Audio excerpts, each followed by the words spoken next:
कधीच नाही चुकणार तुमचे फेवरेट टीव्ही शोज झी5 सोबत, तेही एकदम फ्री।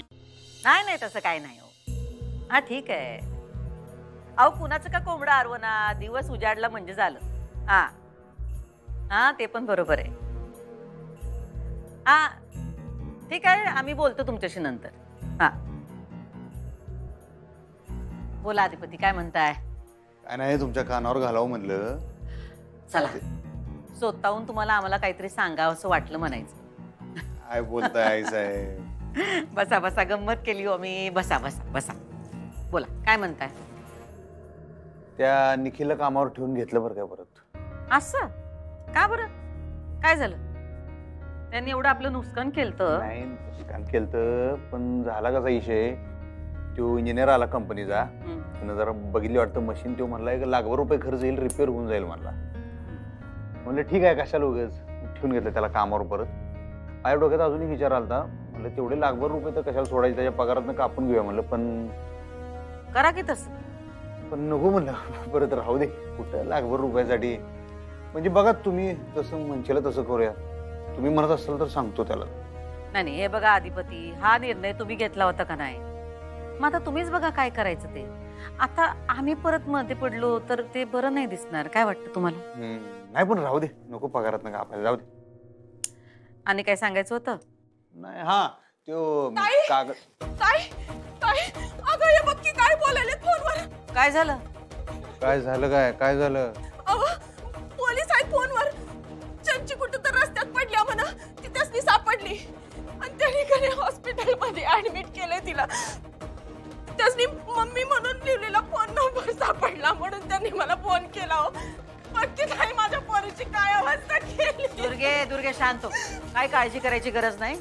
जिवंत आहे नव्हती, हॉस्पिटलला नेलंय, आम्ही करतो तिची व्यवस्था। नाही पण आई साहेब, तिला नेमकं काय? हे बघा अधिपती, जे काय झालंय त्यात आपली कुणाची बी चुकी नाही। आपण काय तिला वाऱ्यावर टाकले काय? आम्ही बघतोय म्हणलं ना व, पण आपल्याकडचं कोणी बी तिकडे जायचं नाही। ताई ताई अगं एवढी चूक तिची पदरात घे की का ताई? अगं तुझ्या लेकीवाणी आहे ग ती, येऊ दे की तिला घरी, येऊ दे की।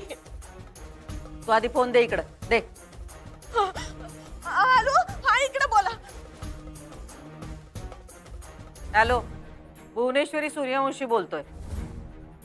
बरी आहे नव्हती? शुद्धीत आहे का?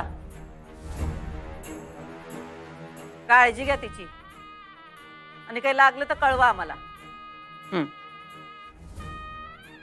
काय नाही एवढं, चक्कर आलती, एवढा पुळका घ्यायची काही गरज नाही। हे बघ, आम्ही कुणाला उगीचच या घरातून बाहेर काढत नसतोय। आम्ही माणसं तोडत नाही, जोडाया बघतोय। पण एखादा माणूस घर तोडाया निघाला तर तो या घरातून बाहेर गेलेलाच बरा। घर तोडणारी माणसं घरात परत आणायची म्हणजे आपल्याच पायावर धोंडा पाडून घेण्यासारखं आहे। आपण माणुसकी तोडायची नाही, पण इतकं पण मऊ राहायचं नाही की समोरचा आपल्याला कोपऱ्याने खणायला लागल। जा, तिची सगळी व्यवस्था झाली।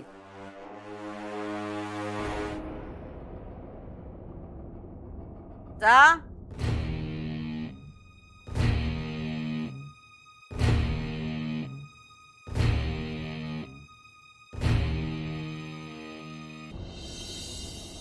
तर इथे संत तुकाराम महाराज काय म्हणतात?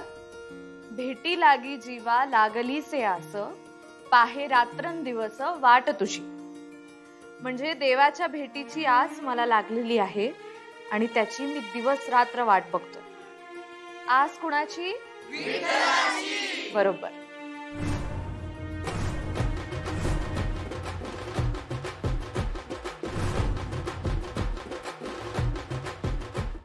पुढे तुकाराम महाराज म्हणतात, ज्याप्रमाणे सासरी असलेली मुलगी दिवाळीच्या सणाला माहेरचा सांगावा येण्याची वाट पाहते, तसाच मीही वाट बघतोय पंढरीच्या सांगाव्याची।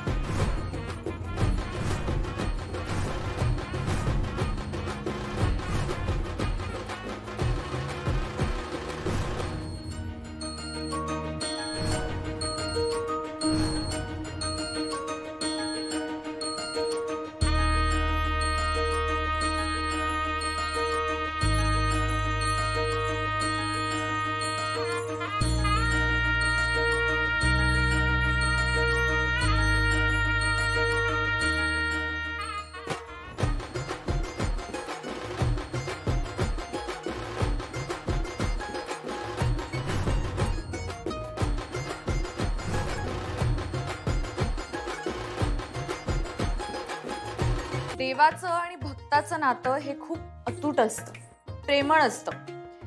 ज्याप्रमाणे भुकेलं बाळ आईनं घास भरवावा म्हणून शोक करतं, त्याचप्रमाणे तुझ्या भेटीची भूक तुला पाहिल्याशिवाय शमणार नाही, असं भक्त देवाला म्हणतो.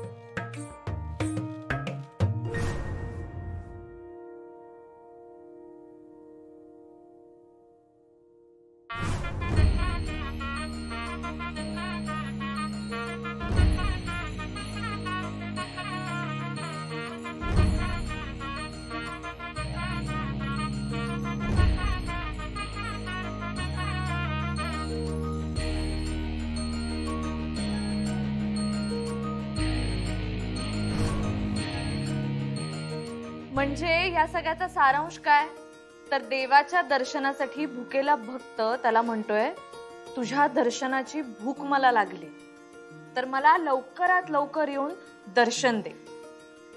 धावूनी श्रीमुख दावी देवा. मास्तरीनबाई आत येऊ?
तुका म्हणे मज लागली से भूक, धावनी श्रीमुख दावी देवा.